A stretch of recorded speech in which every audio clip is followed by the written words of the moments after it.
Hola amigos y bienvenidos a este video en el cual vamos a analizar un poco los orígenes paganos de, bueno, la Navidad. Como ustedes saben, supuestamente, oficialmente la Navidad es una celebración cristiana que celebra el nacimiento de Cristo, que supuestamente ocurrió el 25 de diciembre. Bueno, la tradición tiene que ver un poco con eso, ¿no? Con la de que se está celebrando el nacimiento de Cristo, de que tenemos, bueno, toda la imagen del pesebre, de Cristo naciendo en el pesebre con los animalitos y con los padres, José, María y todo ese tipo de cosas, ¿no? Ahora, generalmente esto la mayor parte de las personas lo saben, pero hay personas que no, o que no lo saben del todo, o que no saben los detalles. La Navidad está basada en celebraciones que ya existían muchísimo antes de la era cristiana, que eran celebraciones paganas, ¿no? O lo que los cristianos consideraban celebraciones paganas. De hecho, justamente la celebración de la Navidad comienza alrededor del siglo IV, es decir, al principio es decir, no hay en la Biblia no aparece ninguna referencia a la Navidad, excepto cuando cuentan del nacimiento de Jesús, ni ninguna, digamos, idea o de que hay que celebrar la Navidad. Esto es una celebración que empieza en el siglo IV, cuando el Imperio Romano adopta el cristianismo como religión oficial, y de alguna manera intentan reemplazar las costumbres paganas por costumbres cristianas. Entonces lo que hacen es toman la fecha de montones de celebraciones paganas que ocurrían el 25 de diciembre o alrededor de esa fecha, y decretan una celebración cristiana para, bueno, que la gente abandonar esas costumbres paganas, ¿no? Así que vamos a ver algunas celebraciones que tenían lugar más o menos por esa fecha. Por supuesto, ¿por qué el 25 de diciembre o por qué cerca de esa fecha? Bueno, porque el 21 de diciembre ocurría un fenómeno que es el solsticio de invierno en el hemisferio norte. ¿Qué significa el solsticio de invierno? Bueno, el solsticio de invierno, que es el momento en el cual ocurría en el momento en el cual el sol entraba en Capricornio, es el día más corto del año, el día más frío del año, ¿no? No más frío del año, pero es el día más corto, en el momento en el cual de alguna manera el sol está más alejado de la Tierra, ¿no? Y se ve más pequeño en el horizonte, ¿no? Entonces, de alguna manera los antiguos consideraban que este día era el día en el que de alguna manera moría el sol, y era el día como más triste y más alejado digamos, de alguna manera podemos considerar que el sol es lo que nos da la vida, ¿no? Es lo que hace crecer las plantas, las cosechas. Entonces, si el sol se aleja, empieza a hacer frío, la vida está amenazada, ¿no? Entonces, ocurre un alejamiento paulatino del sol y un empequeñecimiento, digamos, del rol que cumple el sol, ¿no? De que todo se empieza a hacer frío, todo se empieza a cubrir de nieve. Yo vivo en la Argentina, donde nieva solamente en la Patagonia, en lugares del sur. En Buenos Aires no nieva, ¿no? Y en buena parte de Latinoamérica no nieva, pero pensemos en Europa, la gente que vivía en la mayor parte de las regiones de Europa sí hacía mucho frío, y los inviernos eran duros, ¿no? Entonces, lo que se celebraba era que el sol llegaba de alguna manera al punto más alejado de la Tierra y más pequeño, y comenzaba de alguna manera a renacer, porque es decir, cuando comienza el invierno, los días empiezan, después del solsticio de invierno, los días comienzan a ser más largos. Entonces, de alguna manera ocurre ese renacimiento de que la vida renace, ¿no? A partir de que el sol se empieza a hacer cada vez más grande, más cerca y más fuerte, ¿no? Bueno, la primera fiesta de la cual deriva directamente la Navidad es la Saturnalia romana, que era obviamente un culto al dios Saturno, ¿no? Que esto es interesante porque Saturno, es decir, el solsticio de invierno comienza cuando el sol entra en los 0 grados de Capricornio, ¿no? Entonces, Capricornio es obviamente un signo regido por Saturno. La fiesta de Saturnalia era una suerte de carnaval, era una suerte de celebración en la cual las costumbres, digamos, de todos los días se dejaban un poco de lado, y la gente podía festejar y caer en excesos. Es decir, había banquetes, incluso orgías, ¿no? Es decir, bueno, fiestas desenfrenadas y bueno, y los roles sociales. Se ocurría esta cuestión muy acuariana, ¿no? Del rol social que de alguna manera se dejaba de lado para que la gente pudiera expresar otras facetas de su personalidad que no eran su personalidad pública. Es un poco lo que ocurría con los carnavales, ¿no? Los esclavos no estaban obligados, la Saturnalia duraba 7 días generalmente y los esclavos no estaban obligados a hacerle caso a sus amos, ¿no? Es decir, había como una especie de anarquía total, ¿no? Y bueno, había libertad y se violaban reglas que de alguna manera en otro momento del año no se hubiera permitido que se violaran, ahora se violaban, ¿no? O no se respetaban. A primera vista parece curioso que una celebración tan, digamos, decadente, por decir así, o tan libre se haga en honor del dios Saturno, ¿no? Porque se supone que Saturno, bueno, por lo menos con el planeta Saturno tenemos esta cosa de que Saturno tiene que ver con las restricciones, las reglas, la moral social, ¿no? Los castigos, ¿no? El karma. Entonces no tiene que ver tanto con la cosa de pasarla bien, disfrutarla y expresarse, todo lo contrario, ¿no? Pero recordemos que Saturno también rige el signo de Acuario, y el signo de Acuario es el signo que le corresponde al carnaval, ¿no? Entonces, por lo menos el regente tradicional de Acuario es Saturno, ¿no? Entonces, de alguna manera tenemos una visión de Saturno que no es necesariamente el Saturno. Así, Saturno tiene, podríamos decir, 2 caras. La cara capricorniana, que es esa cara estructurada, ¿no? De poner límites, de ser como el facho que dice que no a todo, y después está un poco el Saturno de Acuario, que de alguna manera ya internalizó la disciplina interna, entonces se puede mover con más libertad sin respetar las estructuras y las reglas externas, ¿no? Podríamos decirlo de alguna manera. La Saturnalia tenía una cuestión que algunos, digamos, historiadores dicen que era así, otros que no. Dicen que en algún momento se elegía un rey, una especie de rey, ¿no? Durante las celebraciones, que era el rey de la Saturnalia, y se dice que al final de la celebración, cuando terminaban los 7 días o los días que fueran, a ese rey se lo sacrificaba a los dioses. Entonces, en el momento que se sacrificaba al rey de la Saturnalia, todo volvía a la normalidad y había que volver a cumplir las reglas. No hay evidencias claras de si esto era así o no, o era una mitología, ¿no? O si esto pasaba o no pasaba. Era raro que los romanos no hacían sacrificios humanos, así que pero de esa costumbre de elegir al rey de la Saturnalia viene la cuestión de elegir al rey del carnaval. En las viejas tradiciones del carnaval en Nueva Orleans, incluso en Río, todas esas cosas, estaba la cosa de elegir al rey del carnaval. Incluso hay un episodio de Los Simpsons donde Homero lo eligen como el rey del bobo del carnaval, y hay un tipo que lo quiere matar, ¿no? Y bueno, se da un poco eso. Algo interesante es que hacen notar algunos historiadores, dicen que la Saturnalia coincidía con el fin de lo que son las siembras, ¿no? Es decir, la idea era que se sembraba todo en el otoño para que, bueno, las semillas queden debajo de la tierra en el invierno, empiecen a crecer un poquito, y ya para la primavera, bueno, las cosechas estén subiendo, ¿no? Y se cosechaba en el verano, ¿no? Entonces coincidía toda esta celebración con la cuestión de la libertad, porque es decir, en el sistema occidental de cosechas un poco en el invierno no se trabajaba porque las semillas ya estaban plantadas y había que esperar que crecieran, ¿no? Esto es interesante porque en lo que tiene que ver con las tradiciones orientales del arroz, ¿no? Es decir, en Japón, en China, donde plantan arroz, el arroz se planta todo el año, no hay un momento en el cual uno se planta y se cosecha, ¿no? Todo el año, no hay un momento en el cual uno tiene varios meses para descansar, y eso hace eso. Algunos sociólogos dicen que por eso los pueblos asiáticos son más industriosos que los occidentales, porque ellos están acostumbrados a trabajar todo el año sin descanso, porque el arroz demanda eso, ¿no? Mientras que en Occidente está esta cuestión de que tenemos que descansar, la tierra tiene que descansar, ¿no? Porque los cereales que exigen que la tierra descanse, no se puede estar sembrando todo el tiempo, ¿no? Entonces tenemos esa idea de que tenemos que tener varios meses de vacaciones para los niños, porque si no las mentes se pueden estropear, ¿no? Mientras que los orientales dan clases todo el año, o sea, excepto un par de semanas, fin de año, dan clases totalmente, no existe eso de las 3 meses de vacaciones y eso.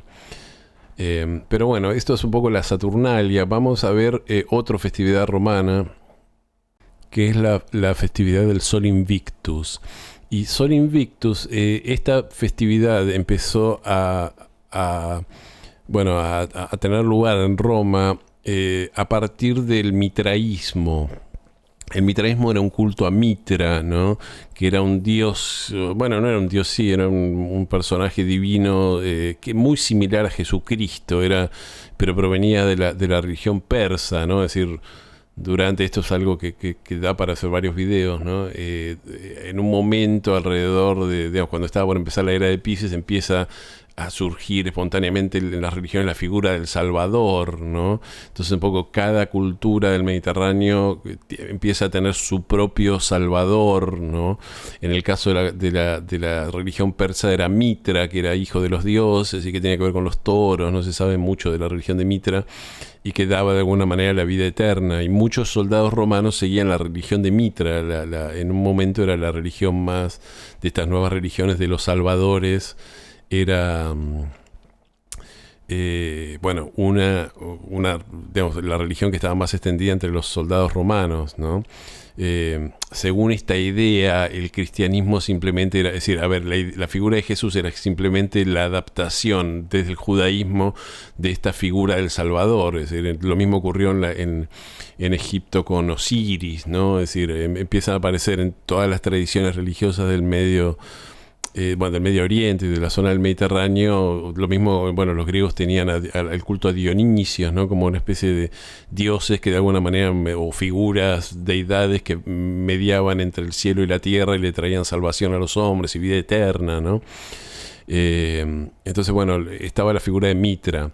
Entonces, como el emperador romano veía que había mucho culto a Mitra y los dioses paganos o los dioses tradicionales de Roma, Júpiter, Saturno, todo, estaban en parte dejados de lado, creó una especie de celebración que era un culto al sol, ¿no? Que se llamaba Sol Invictus, el sol, digamos, invicto justamente.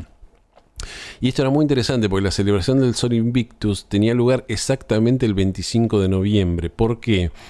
Porque ocurre un fenómeno astronómico, podríamos decir. Yo decía que el Sol, a medida que llega el solsticio de invierno, se va haciendo cada vez más chico y cada vez sale desde un lugar más apartado, ¿no? Hasta que en un momento, bueno, llega al lugar más bajo y más pequeño, ¿no? Digamos, lo estoy explicando con mis palabras, no es exactamente así, ¿no? Y que está más alejado de la Tierra. Ese sol se queda 3 días, es decir, cuando llega el solsticio de invierno, no es que al día siguiente ya empieza a verse más grande. Durante 3 días se sigue viendo pequeño, como si el sol hubiera muerto, ¿no? Y recién se percibe que el sol empieza a salir desde un lugar más cercano al tercer día, lo que sería, digamos, pasado 3 días después del solsticio de invierno, que sería el 25 de diciembre, ¿no? Entonces se celebraba la festividad del Sol Invicto. ¿Por qué? Porque el sol, que es lo que nos da vida a todos, renacía y volvía. Eso significaba que íbamos a tener un nuevo año en el que íbamos a tener una cosecha y íbamos a poder seguir viviendo, ¿no? Si el sol no renace, el mundo se cubre de nieve y nos morimos de frío y de hambre, porque no podemos crecer, o por lo menos en esas regiones de Europa no podían crecer las cosechas, ¿no? Lo interesante de esto es que fíjense que acá tenemos la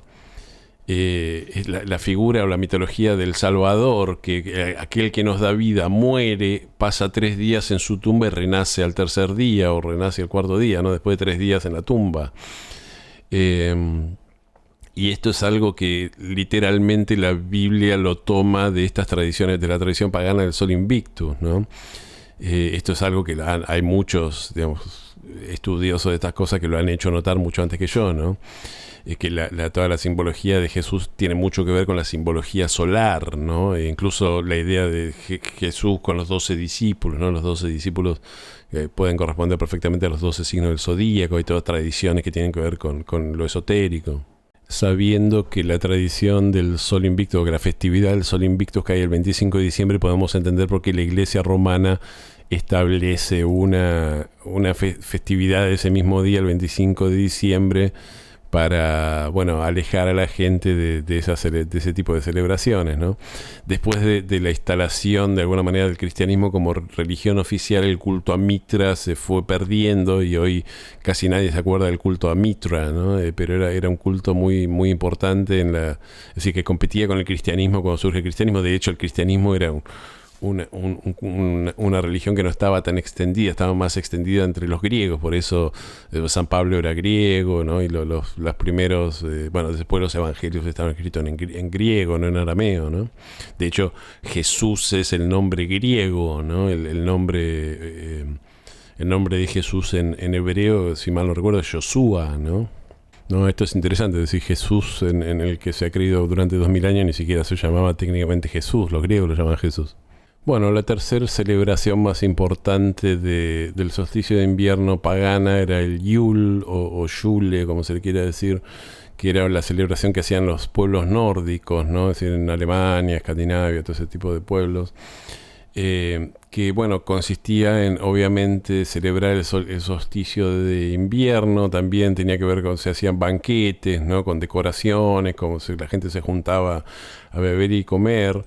Había una tradición que era el tronco de Yule, que era un tronco que tenía que durar 12 días, porque las celebraciones duraban 12 días, entonces se cortaba un tronco muy grande y el tronco no se tenía que apagar en la chimenea, entonces la gente lo iba como empujando para que durara los 12 días. Había que calcular bien la duración del tronco porque traía mala suerte que el tronco no alcanzara o se apagara, ¿no?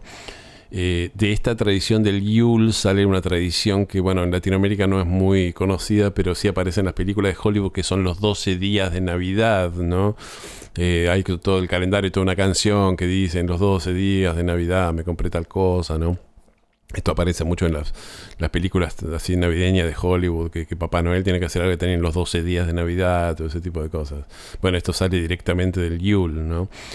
Una cosa muy importante del Yule, las casas se decoraban con pinos y cipreses, ¿no? Que son las plantas de la Navidad. Bueno, hoy el árbol de Navidad es considerado un pino, ¿no? Y esto es muy interesante. ¿Por qué un pino? ¿Qué tiene de importante el pino? ¿Qué tiene de simbólico el pino? Bueno, el pino es un árbol perenne, ¿no? Es un árbol que está verde todo el año.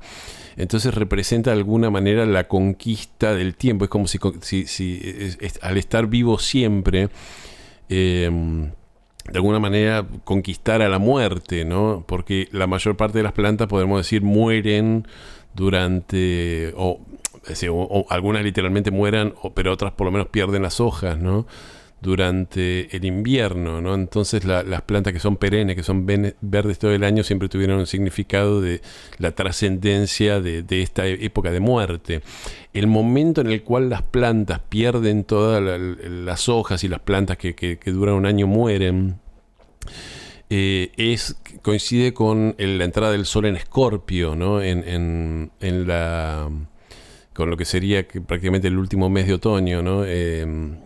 Y bueno, la mitad del otoño en realidad, en el hemisferio norte. Entonces Escorpio tiene este significado de la muerte, en parte por esto, ¿no? Porque la naturaleza simbólicamente muere, los árboles pierden las hojas, todo se vuelve marrón, ¿no? Esto tiene que ver con el significado de Escorpio. Es interesante que, no sé si lo notaron, pero los pinos y estos tipos de árboles que son verdes todo el año son los que suelen estar plantados en los cementerios. Por lo menos en la Argentina y en otros países de Latinoamérica es muy común tener cementerios, inclusive que la palabra pino o ciprés aparezca, ¿no? En el nombre de los cementerios privados, ¿no? El jardín del pinar, ¿no? Todo ese tipo de cosas, ¿no? O que los símbolos sean unos pinos. Y esto tiene que ver con la tradición de que la idea de que el pino, el que duraba para siempre, no duraba para siempre, pero que las hojas no se caían, de alguna manera desafiaba a la muerte, ¿no? Esta idea de que, bueno, los otros árboles mueren, pero el pino sigue vivo, ¿no? Entonces, Es decir, el árbol de Yule, ¿no? Era el pino, de ahí viene literalmente nuestro árbol de Navidad, que es un pino, bueno, ahora es de plástico seguramente, pero era la representación de un pino, ¿no? En la antigua Grecia los pinos y eso estaban, eran los árboles de diferentes dioses que tienen que ver un poco con estos pasajes, con la diosa Hécate entre los griegos y bueno, se considera también, algunos lo consideran los árboles de Hades, ¿no? El dios de la muerte. Ya hablé de Hades en mis videos acerca de mitología griega, ¿no? En Yule, una de las tradiciones que había de Yule, era que Odín, ¿no? Uno de los dioses más importantes, celebraba a la gente y les traía bendiciones, ¿no? Por eso se hacían los banquetes esperando la llegada de Odín, ¿no? Esto influenció mucho en la idea después de la figura de Santa Claus, que trae los regalos, o de Papá Noel, o del viejito pascuero, como sea que se le diga en su país, ¿no? De esta figura de alguna manera mítica que trae regalos para los niños. Se hacían obviamente regalos a los niños, era un tiempo de celebración, ¿no? Así que bueno, estas son las principales tradiciones paganas de las cuales deriva la Navidad cristiana, o supuestamente cristiana. Hay muchas más, por supuesto. Cada pueblo festejaba el solsticio de invierno a su manera. Lo festejaban en Asia, lo festejaban por ejemplo, en la tradición persa, ¿no? Yo decía del culto de Mitra, que venía todo el zoroastrismo y todo ese tipo de cosas. Tenían toda una mitología cuando comenzaba el invierno, que moría uno. Es decir, ellos tenían la idea del dios del bien y dios del mal, de donde sale un poco nuestra idea de Dios y Satán, igualmente fuertes, ¿no? Y de alguna manera el solsticio de invierno era el momento en el cual el dios de la noche y del mal tenía su mayor apogeo, pero después comenzaba a renacer el dios de la luz y del bien, ¿no? También en China y en otros lugares se celebraba, había celebraciones durante el solsticio de invierno, en los países eslavos, ¿no? No voy acá a nombrar toda la lista porque es enorme. También esto es interesante porque en Latinoamérica, ¿qué pasa en el hemisferio sur? Bueno, en el hemisferio sur se celebraba lo que hoy no es muy conocido, lo que se celebra el solsticio de invierno. Y el solsticio de invierno en el hemisferio sur coincide con la celebración del solsticio de verano en el hemisferio norte, que en los países de habla española se llama la Noche de San Juan, ¿no? Es una celebridad, la Noche de San Juan. Los que conozcan algo de música conocerán una canción de Joan Manuel Serrat que se llama Fiesta. Bueno, Fiesta es la descripción en la canción en la Noche de San Juan, ¿no? Es decir, en la Noche de San Juan, cómo comparten su pan, su mujer y su gabán gentes de 100.000 raleas, ¿no? Como decía Serrat en esa canción, ¿no? Digamos, para el hemisferio norte, a mitad del verano, digamos, el 21 de junio, 22 de junio, se celebra la Noche de San Juan, que es la celebración del solsticio de verano. También en inglés se llama Midsummer, ¿no? Hay una obra de Shakespeare que es la comedia de una noche de verano, en realidad es A Midsummer's Night, ¿no? Es la celebración, ocurre durante la celebración del solsticio de verano, ¿no? Y los pueblos, digamos, los incas y los pueblos originarios de Latinoamérica, del hemisferio sur, celebraban también en esa misma fecha el solsticio de invierno, ¿no? Los incas, los mayos, ese tipo de cosas. Así que bueno, amigos, espero que les haya interesado el tema. Para mí es un poco fascinante ver cómo las diferentes tradiciones espirituales y mitológicas se van mezclando en la cultura de la humanidad para crear tradiciones nuevas. Hay que decir también que la Navidad moderna que conocemos nosotros fue hecha en las agencias de publicidad en muchos casos. Es decir, toda la figura, por ejemplo, esta idea de que Papá Noel o el viejito pascuero o el Santa Claus, o como le quieran decir, esta persona que trae regalos, o San Nicolás, trae regalos, está vestido de roja. Eso lo inventaron los que hacían los publicistas de Coca-Cola, porque Coca-Cola no vendía, se dieron cuenta que vendían muy pocas botellas, dejaban de vender durante las celebraciones de Navidad y quisieron hacer que la gente tomara Coca-Cola en Navidad. Entonces hicieron llenaron la calle con carteles y con publicidad acerca de Santa Claus tomando Coca-Cola, ese tipo de cosas, ¿no? Eso es una convención moderna, ¿no? De hecho, si mal no recuerdo, en la época de mis bisabuelos en España, ellos no festejaban, no era Santa Claus el que traía regalos, los regalos se entregaban el día de los Reyes Magos, que era el 6 de... bueno, en la noche entre el 5 y el 6 de enero, ¿no? De eso en algunos países todavía existe la idea de que a los chicos le dan un regalo en Navidad y después un regalo más pequeño en el día de los Reyes Magos, ¿no? Porque se unieron las dos tradiciones y quedaron las dos tradiciones. Obviamente los que venden juguetes quieren que se festejen las dos cosas porque así venden el doble.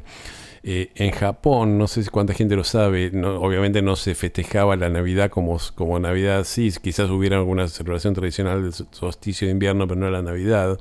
Y la Navidad fue introducida en la segunda, en los últimos años, a partir de la década de los 70 y 80, por la compañía KFC, ¿no? Kentucky Fried Chicken, y se empezaron a hacer mucha publicidad de que la gente tenía que celebrar la Navidad comprando el pollo navideño de KFC, ¿no? Entonces es muy como los japoneses festejan la Navidad yendo a comer pollo frito, que eso es una Navidad extraña, que es totalmente japonesa, porque no, de alguna manera, bueno, no conocen las otras tradiciones y la conocieron a través de la publicidad, ¿no? Y entonces fue una tradición que fue creada, esto es fantástico, ¿no? A partir de las necesidades de una empresa de vender pollo frito. Así que bueno, amigos, espero que les haya interesado este tema. Vamos a terminar acá, no quiero hacer un video súper largo. Y bueno, como siempre, les agradezco que me hayan acompañado hasta acá y les pido que si les gustó me den un me gusta y les sugiero que se suscriban a mi canal y toquen la campanita si les interesa mi contenido. Y bueno, nos vemos en el próximo video. Muchísimas gracias.